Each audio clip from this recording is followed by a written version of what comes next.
Hello friends, ఇవాళ మనం చేయబోయే రెసిపీ బ్రెడ్తో సింపుల్ స్నాక్స్. దీనికి కావాల్సిన ఒక బౌల్ తీసుకొని చిన్నగా కట్ చేసుకున్న ఆనియన్స్ వేసుకోవాలి ఒక కప్పు. తర్వాత ఒక కప్పు టమాటా చిన్నగా కట్ చేసుకొని వేసుకోవాలి. తర్వాత కొంచెం మిరియాల పొడి, కొంచెం సాల్ట్ వేసుకొని ఒకసారి స్పూన్తో బాగా కలుపుకోవాలి. సింపుల్గా ఒక 2 మినిట్స్లో తయారు చేసుకోవచ్చు. ఇలా కలుపుకొని పక్కకు పెట్టుకోవాలి. మనం బ్రెడ్ని తీసుకొని దీనిపైన టమాటా కెచప్ వేసుకోవాలి. టమాటా కెచప్ వేసుకొని బ్రెడ్ మొత్తం పట్టించుకోవాలి.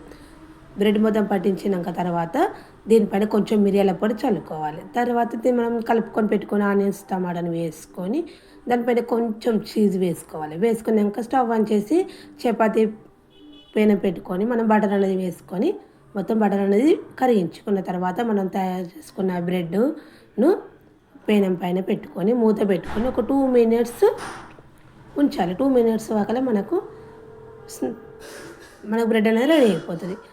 2 మినిట్స్ తర్వాత మనం తీసి ప్లేట్లోకి తీసుకోవాలి. దీనిపైన కొంచెం చిల్లీ ఫ్లేక్స్ వేసుకొని తింటే ఆ టేస్టే సూపర్. సింపుల్గా 2 మినిట్స్లో తయారయ్యే స్నాక్స్. ఓకేనా? Bye friends.